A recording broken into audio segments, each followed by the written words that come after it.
Alright, so for my project, I decided to do designer babies, or in other words, gene therapy, and how that translates into embryos having their genomes change.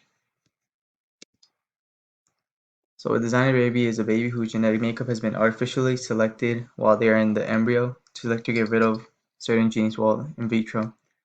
And this allows us to choose exactly how we want the baby to look. Do we want him tall, short, large nose, small nose, eye color, hair color, and all that is found in the genetic code.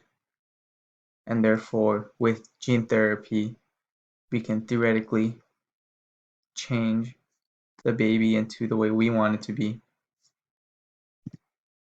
So gene therapy obviously is a big part of this. Um, it was at first just a concept that was being thought of in the 1960s to 1970s.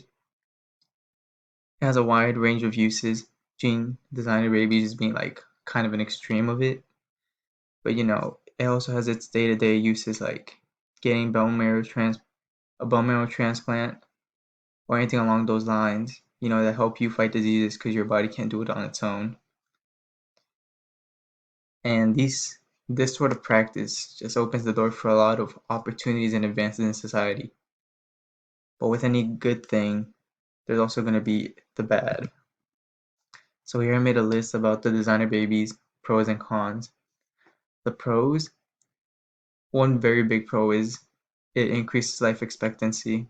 We'll be able to live longer and experience life at its fullest. And with more life also come more advances that we as humans can do. It reduces the risk of inherited conditions. You probably wouldn't have to worry about any diseases for the rest of your life that would be inherited. And your immune system will probably be really strong with designer babies. And your childhood would just be enhanced overall because you will grow faster, you'll be stronger, faster, smarter than most other kids if they weren't designer. And their parents get to choose how they want their kid to look, so now it won't all be up to chance. Now some of the cons. This is like something very new to us. So the chance of mistakes, especially with the first generation of designer babies, could be very high and kind of having serious consequences for future generations. Um, Parents might just do it for superficial reasons, and one of the big ones would be like blonde hair, blue eyes, and that obviously has a negative connotation in our society. But I don't think it's good to just want a baby to look that way. If you don't, it's just for every child, if that makes any sense. And with something like that, it will create a bigger gap in today's society than there already is.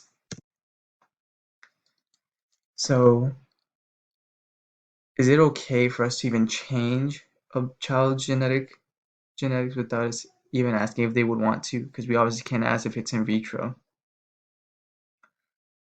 Once again, a lot of things could go bad, such as classes dividing us. Oh, you're not a designer, baby? Well, I am. I'm better than you, smarter, everything. And that would just be bad. Racism could, something like, not Nazis, but something along those lines could happen again. Genetic variation will be severely damaged since standards for beauty are something a parent would want in their child. They will just all have such similar children that genetic variation will almost drop to zero at some point. And with that, that would really put a really big dent in us humans, because one disease that we're not ready for could just wipe us all out. So here's why we're excited, but at the end of the day, I just think we shouldn't move on to designer babies, at least not yet. We're not ready for it. We are also superficial people, so into I'm better than you and you're not. And not everyone will be able to have a designer baby because it will obviously cost a lot of money. That was my project. Thank you, Ms. K, for a great year.